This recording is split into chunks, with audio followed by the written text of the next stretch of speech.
Hello everyone, my name is Riley Acree, and this is my author apprenticeship over Adriana Mather. To begin, here is a little background information about this author. She is an American actress, novelist, and film producer. She is the co-owner of the Zombot Pictures production company, which has produced a few movies, and one that she starred in. She was born in New York and has family ties to the Revolutionary War, the Titanic, the Salem Witch Trials, and the First Thanksgiving. A few of these have even influenced her novels and other works. Mather wrote and published How to Hang a Witch that reached #1 on the New York Times bestseller list in 2016 when it was published. A few other works of hers are Haunting the Deep, which is a sequel to How to Hang a Witch, and her other series, Killing November and Hunting November. The book I chose for my author apprenticeship of Adriana Mather is How to Hang a Witch. This is a modern telling of the Salem Witch Trials and is influenced by her family heritage relating back to the trials. A little history lesson about the Salem Witch Trials is that Cotton Mather, who is the author's ancestor, was one of the leading writers that influenced the trials and accused the witches during that time. His story is what influenced the author for this novel. Before I go any further, I do want to note that I will try to be as careful as I can when talking about the novel if anyone is interested in reading it. I don't want to spoil the mystery or anything for anyone. However, this novel is about a descendant of Cotton Mather named Sam, who returns to Salem where she encounters a modern witch hunt as her historical connections reveal a curse bewitching the town and herself, leading to befriending witches and a ghost for help. A few of the themes that are present throughout the novel regard fears, family, history, mysteries, and the well-known theme Mean Girls.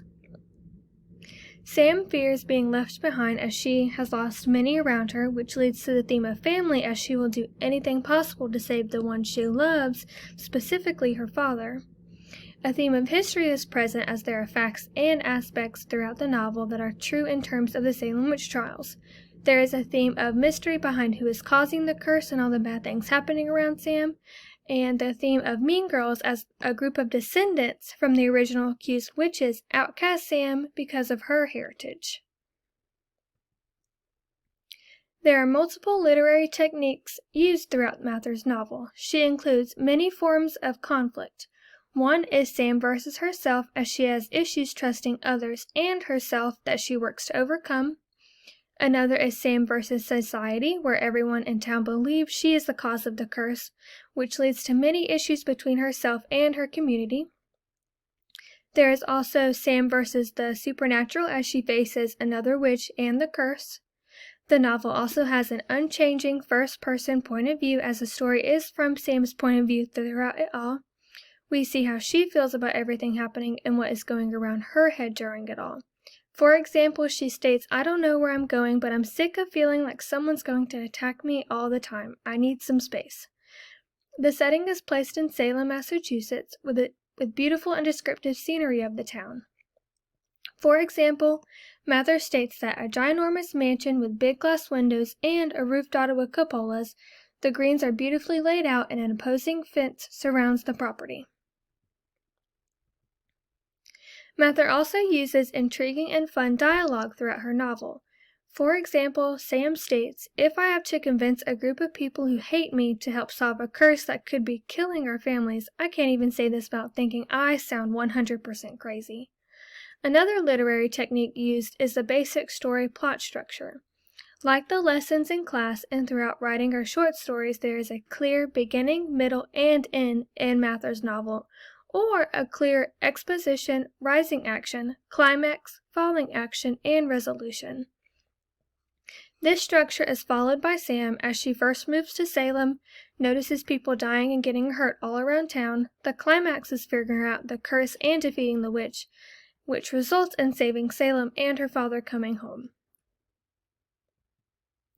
There are multiple benefits from studying and reading works from this author. She is an excellent example of connecting an author's life to their works. Mather is connected to Salem Witch Trials through her heritage, which is what influenced her to write the novel and is the author's purpose of writing this novel. She has connections to the history behind this story. This otherwise shows that writers can write works about aspects of their life to inform or just to entertain.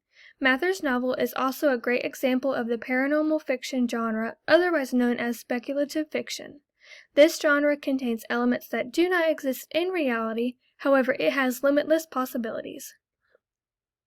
Her novel regards a part of history, but the modern telling has not happened in real life and contains themes relating to the supernatural and paranormal. She also makes great use of all the literary techniques we have been studying in class, specifically point of view, conflict, dialogue, setting, and structure, all of which I previously discussed. All of this leads to my final takeaway of Mather's novel as a writer. From this author apprenticeship, I was able to improve my own writing in terms of creative outlook and craft. I learned more about paranormal and speculative fiction and how there are endless possibilities when writing it. You can take any idea and turn it into a fun and entertaining story. This all goes with having a new perspective on the author's purpose or the reason behind writing any novel or story. Mather wrote her novel through the historical ties she has to the novel's underlying plot of the Salem witch trials, but added her own fun and mysterious twist to it. Instead of writing to simply inform or persuade, the author's purpose can simply be personal reasons or even imaginative. As a writer, this helps fuel any possibilities for stories or novels because you can write for absolutely any reason about anything that fuels your imagination. I have also learned more about the literary techniques we have studied throughout the semester. Applying them to your writing is one thing, however, seeing them in another author's writing is very knowledgeable and useful. From the perspective of a writer and not just a reader, I was able to see how Mather incorporated every literary technique into her writing. Instead of seeing them applied to short stories or flash fiction, I was able to see how they can be applied to longer works of fiction, which was very helpful. My final takeaway was that reading through works more than once can lead to different views. The first time I read this novel was out of pure enjoyment and entertainment with the mind as a reader. The second time I had the mind of a writer, which helped me see things differently. For example, instead of simply reading dialogue as an interaction between two people, I saw it as an interaction between characters and how the author was able to make it idealized conversation like we learned in the lesson. Reading through works twice leads to seeing things you were not able to see the first time. For anyone interested, I added the cited information for the novel. Thank you for listening, and I hope everyone has a wonderful end of the semester.